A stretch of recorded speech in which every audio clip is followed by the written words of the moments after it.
Hi hello friends, welcome to Bike Tech and channel. இன்னைக்கு நம்ம பார்க்குறது ஜாவா மோட்டார் சைக்கிளை வந்து ஸ்பார்க் ப்ளக்கை வந்து ரீப்ளேஸ் பண்ணுறது எப்படின்றத பார்க்குறோம்.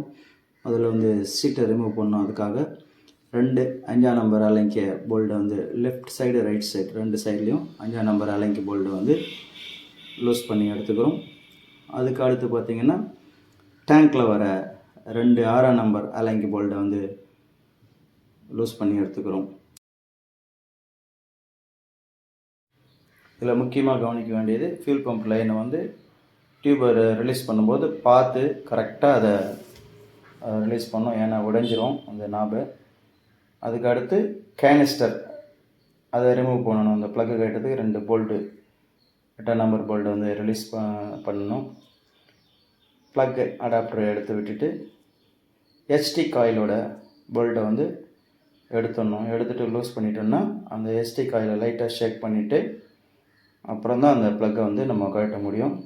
லென்த்து ப்ளக் ஸ்பேனர் கொண்டு எப்போதும் போல் மற்ற வண்டி கட்டுற மாதிரி இதை கழட்டி ரீப்ளேஸ் பண்ணிக்கலாம். ஒரு ப்ளக்கு கட்டுறதுக்கு இவ்வளோ விஷயம் பண்ணும்போது அதற்கு உண்டான சார்ஜை வந்து நம்ம டெக்னீஷியன் கண்டிப்பாக க்ளைம் பண்ணி ஆகணும் கஸ்டமர்கிட்ட. ஏன்னா மற்ற மோட்டார் சைக்கிளில் வெளியே இருக்கும், அதுக்கு நம்ம ஒரு குறைவான சார்ஜ் வாங்கிட்டு ரீப்ளேஸ் பண்ணி கொடுப்போம். ஸோ இவ்வளோ விஷயம் seat, tank, fuel line, canister, coil எல்லாமே நம்ம கட்டுறதுனால அதுக்குண்டான சார்ஜை நீங்கள் கண்டிப்பாக வாங்கணும்.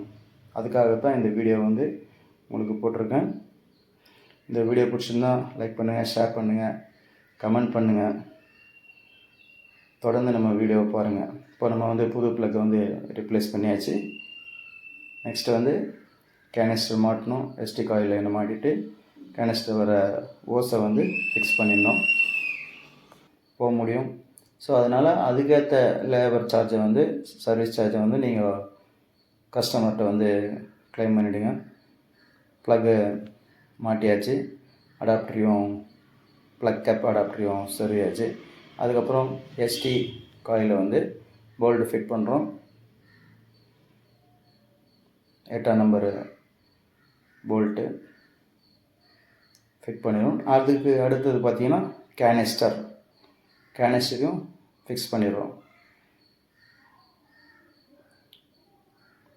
அதுவும் 8ஆம் நம்பர் போல்ட்டு தான் வருது. ஸோ ஒரு ப்ளக்கு கட்டணுன்னா இவ்வளோ விஷயத்தையும் நம்ம வந்து கழட்டி மாட்டும் போது தான் அந்த ப்ளக்கை நம்ம மாற்ற முடியும். அதே போல் அந்த கேனிஸ்டர் வர ஓஸை வந்து கனெக்ட் பண்ணிவிடுங்க. கீழே இருக்க ஓஸை வந்து கனெக்ட். இந்த சேனலை புதுசாக பார்க்குறவங்க சப்ஸ்கிரைப் பண்ணிங்க. தொடர்ந்து நம்ம வீடியோக்களை பார்க்கலாம். நன்றி, வாழ்த்துக்கள்.